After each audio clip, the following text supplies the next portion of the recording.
MMA itu seperti pola pikir. Jadi seorang MMA itu harus mempunyai pola pikir yang terbuka. Ketika kita belajar MMA, kita harus membuka diri, membuka pikiran, membuka hati untuk mau menerima ilmu apapun yang bisa kita manfaatkan untuk bertarung di MMA. Nah, itu sebenarnya awalnya sulit. Karena kebanyakan, khususnya di Indonesia, orang itu lebih fanatik dengan merasa bela dirinya adalah yang terbaik. Yang saya tahu dan saya rasakan, tidak ada satupun bela diri yang terbaik di dunia ini. Karena itu kembali ke diri kita masing-masing.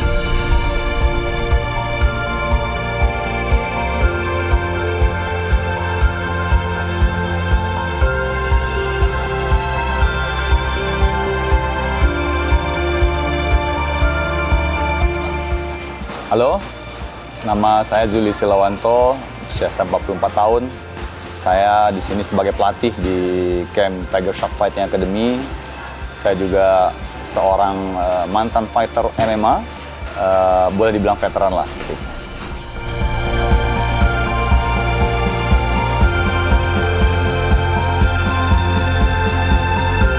One Pride di mata saya. One Pride itu adalah boleh dibilang pionir kedua saya bilang. Pionir kedua dunia MMA Indonesia. Sebagai pionir kedua, One Pride menggelar acaranya sangat luar biasa sebenarnya. Sangat luar biasa. Mereka punya ambisi yang cukup hebat ya, cukup besar gitu ya. Pengen menjadikan One Pride menjadi salah satu event MMA yang juga cukup dikenal dan besar di Asia gitu. Dan itu saya pikir luar biasa.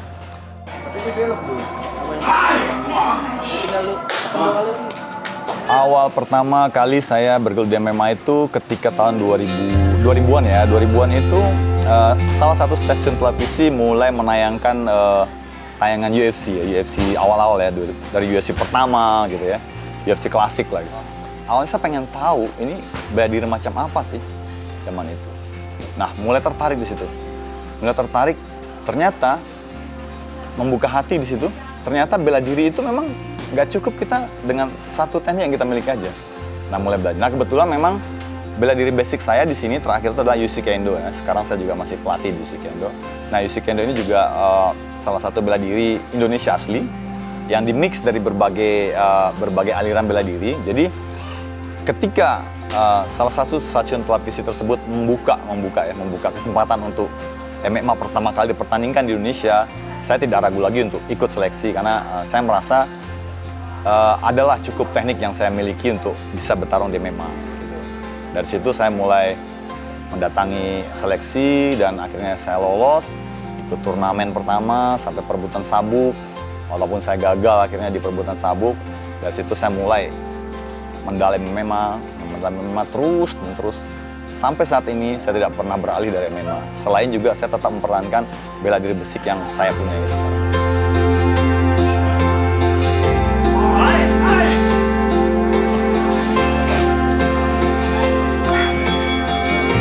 Untuk MMA sendiri saya rasa sudah cukup baik ya, sudah sangat memfasilitasi, memberikan peluang kepada petarung-petarung muda untuk bisa tampil. Luar biasa One Pride. Nah, untuk petarung-petarungnya sampai saat ini semakin meningkat kualitasnya, dan mutunya juga sangat baik petarung-petarung kita.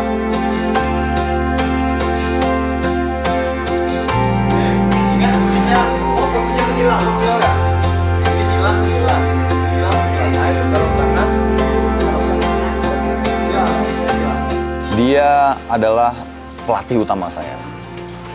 Kita gelari dengan sebutan dia wise man, orang yang bijak. Dari awal itu sampai sekarang dia terus membimbing saya untuk MMA ini. Jadi beliau adalah salah satu orang yang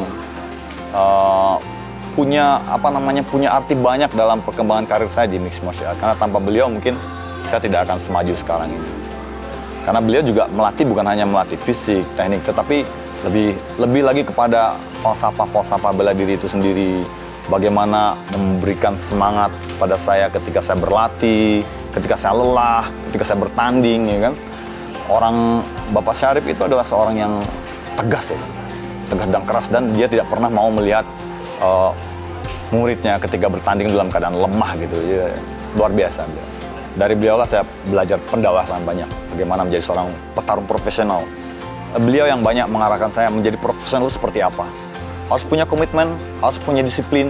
Nah, itu yang saya pegang sampai sekarang.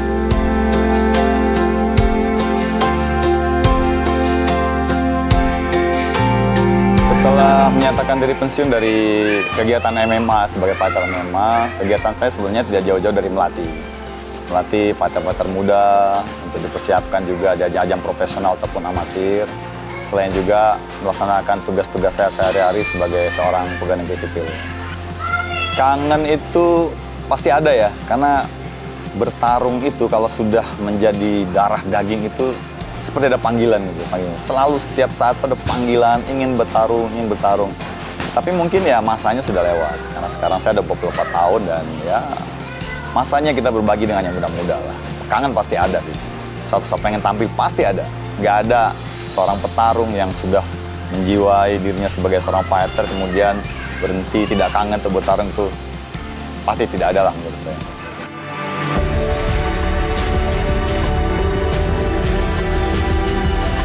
Kalau dipanggil lagi untuk bertarung bagaimana ya? Ya nanti mungkin kita lihat kontennya apa dulu. Jadi misalnya mungkin saya tidak akan bertarung seperti sebagaimana profesional biasa seperti kemarin-kemarin yang bertarung mempertahankan peringkat segala macam. Mungkin kita lihat momennya saja.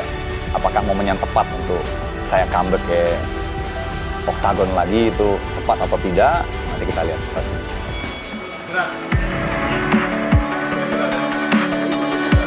Saya sebagai praktisi bela diri MMA mengucapkan terima kasih karena One Pride telah memberikan kesempatan kepada petarung-petarung muda, anak-anak muda yang tadinya nggak punya arah tujuan dalam berlatih ya kan.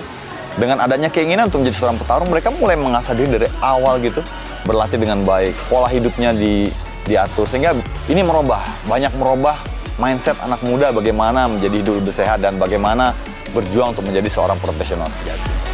Terima kasih One Pride.